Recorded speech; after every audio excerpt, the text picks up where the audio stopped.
Alex Drake was revealed to be the final A in Pretty Little Liars Unmasked in the series finale. This was notably the worst A reveal in the entire 7-season run. She had potential, but of course, as the writers team did best, they fumbled it.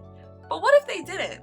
What if the showrunners actually cared enough to make Alex Drake an involved and compelling character? What if they introduced her to the show much earlier? What if Alex Drake replaced Spencer in the Dollhouse? Hey guys, my name is Nathania Ray, also known as Scream Chats here on YouTube. Welcome to my humble little corner of the internet if you are new, and if you're not new, then welcome back. If you enjoy video essays, alternate endings, or exploring the ways that we can view different stories that make us scream, whether from fear or frustration, then you are in the right place. Go on ahead and subscribe.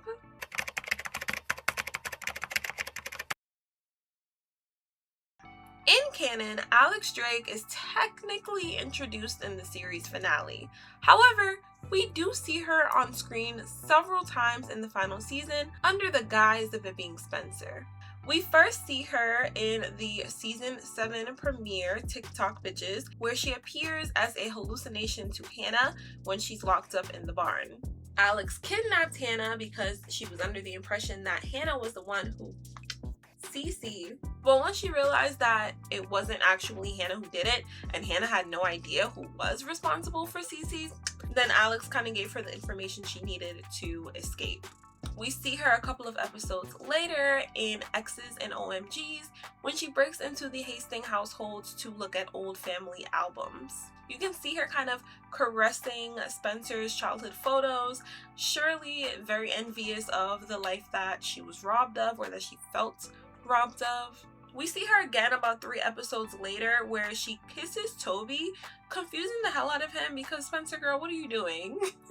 Another 3 episodes goes by and Alex sleeps with Toby. He even points out her weird ass behavior. He says to her, like, this is not the Spencer I know. Like, what's going on, girl? Who are you? What's happening here?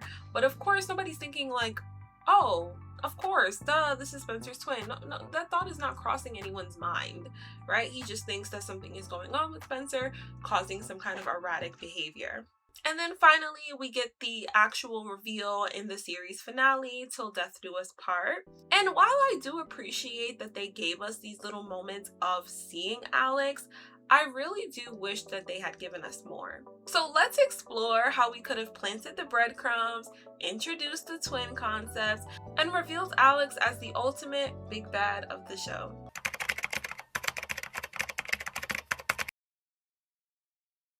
Before we get too deep into how I would have written Alex though, let's briefly chat about her mother, Mary Drake. I do have to say that I love the existence of Mary Drake. The Jessica twin fake out was done very well. However, I do think that Mary Drake should have been introduced much earlier in the series, when Spencer was sent to Radley, for example, in season 3. I would have loved it if Spencer had an entire arc in Radley following clues about Mary Drake that Cece had planted for her.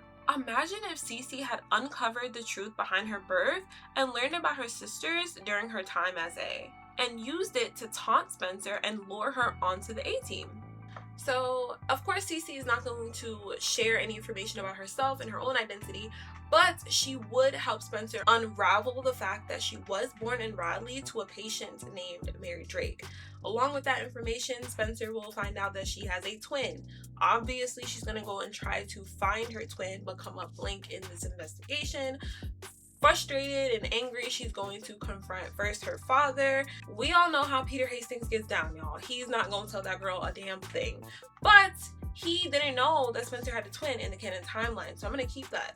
He is instead going to, of course, go behind Spencer after they have their heated altercation, and Spencer is like, what, I can't believe you hid this from me all this time. And he's like, I didn't even know, girl. I did not know you had a twin. Mary Drake is your mama, and I'm sorry about that. She tricked me. I thought it was Jessica, which doesn't make it any better. But we will also, of course, acknowledge that Mary Drake assaulted Peter. Like, he did not know that she was Mary Drake when he slept with her. So Yeah, but Peter is going to start an investigation, and Spencer, obviously knowing Spencer, she's going to snoop and find the doctor. Do you guys remember that doctor with the whole Marion storyline? We're scrapping that whole storyline here. We're instead going to give all of that screen time that we spent with Marion Kavanaugh. We're going to dedicate that time to building up Mary Drake. So Spencer is going to find out about that doctor. She's going to track him down, and she's going to have that conversation with him, trying to figure out who her twin is, where her twin ended up, what what came of that whole situation. And it's going to come up blank pretty much. She's not really going to end up with any information. The doctor, we all saw he has like dementia or something. He didn't even know where he was. He didn't know what was going on, so he wasn't really able to provide Spencer with many answers, and the trail goes cold, and she eventually just kind of gives up looking for her twin.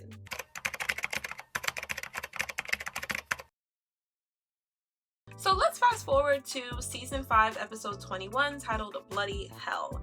This is the episode where Spencer travels to London for a college interview that Melissa claimed that Ren had set up for her. Now, this is the episode where the blood spilled in Spencer's bag while she was at that interview, and I'm very confused on how Cece was able to get this bloody container through TSA. How was she able to get that through airport security and ensure that it exploded at the exact right moment? Maybe she wasn't. Maybe she didn't. Maybe she had a partner already stationed in London waiting for the opportunity. How interesting would it have been if Cece, who had already met Alex at this point in the timeline, contacted Alex with instructions to ruin Spencer's interview? We assume that the vial of blood came from the drive where all the girls had donated their blood, but maybe it wasn't. Maybe it was Alex's blood. It could have been anyone's blood, really. It would have been even more interesting had Alex been trailing Spencer in London. Spencer could have spotted her and tried to start up a conversation. Spencer could have been distracted by a phone call from one of the liars, giving Alex just enough time to slip away while Spencer was distracted. Of course, Spencer would be determined to find her twin, but she would ultimately decide that returning to her friends was a bigger priority at the moment, so she would return back to Rosewood without getting to have a further conversation with Alex.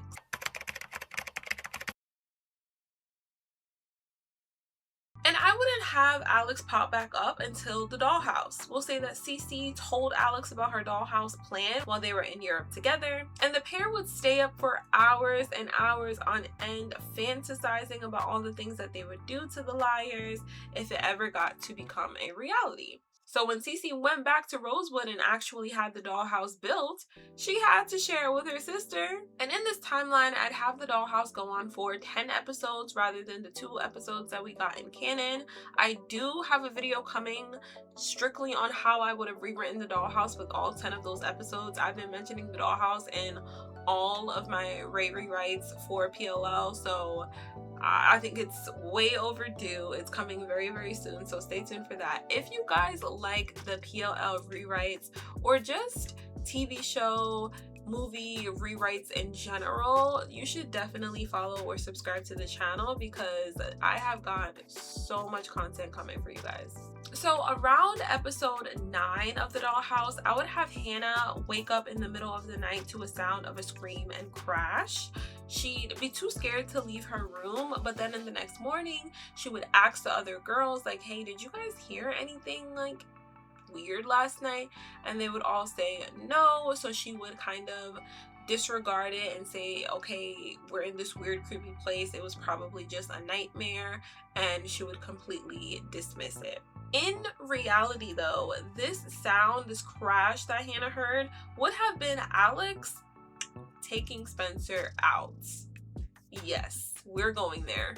Alex, after all, was very envious of the life that her twin got. She would decide, with the blessing of Cece, to Spencer and take her twin's place. But the audience would not yet be aware of this though. All we would see is Hannah's POV, hearing the crash and asking the other liars the next day if they heard anything.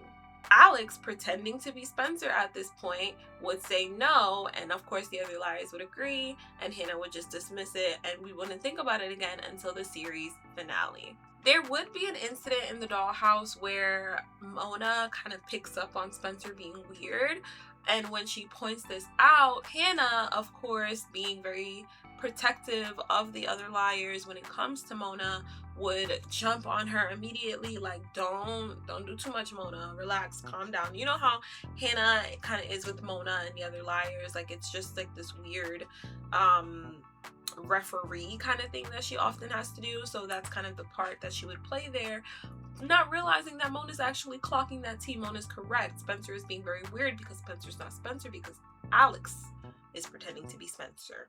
I always found it so funny that Jenna was the first one to kind of clock that Spencer wasn't Spencer, and I feel like it would make sense to give that to Mona in this scenario. This would be the reason that Mona ends up in the hole, but eventually Alex as Spencer would outsmart A, and they would find a way to escape the dollhouse. In reality, it would just be Cece and Alex kind of growing bored of it, and Alex really wanting to try to be Spencer out in the real world. So Cece would give that blessing to her sister, and they could still, of course, continue being A in the real world. They just wouldn't have the dollhouse anymore. And if they really wanted to, truly, they could kidnap the girls and put them back in there anytime they wanted. Let's be real.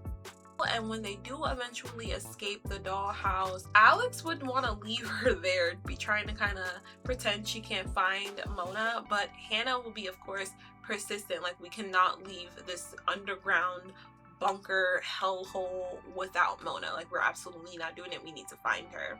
If you're liking this theory so far, please consider giving this video a like and subscribing. I have a whole playlist of PLL rewrites and plenty more coming soon.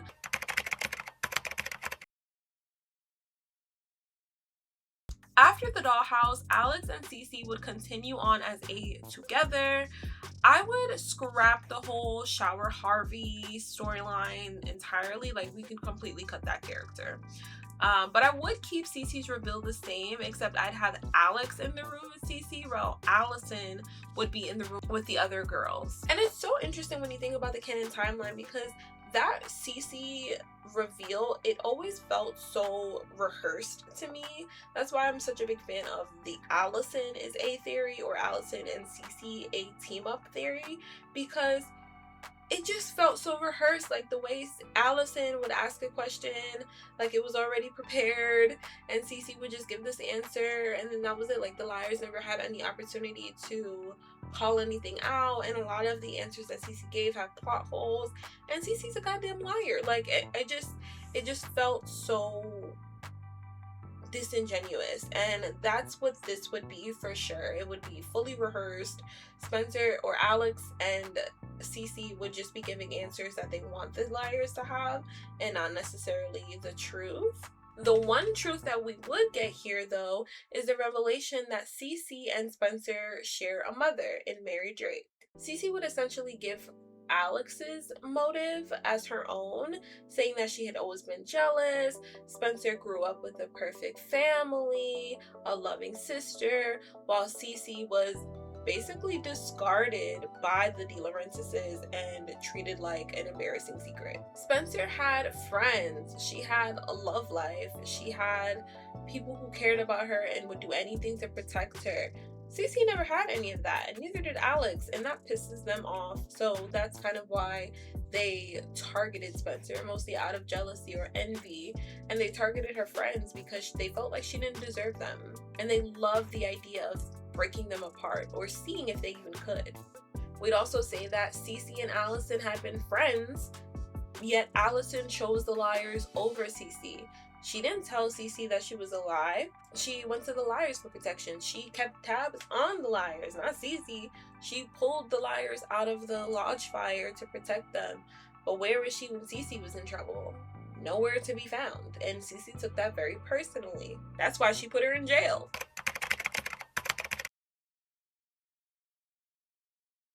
By the time jump, Alex would have been living as Spencer for years.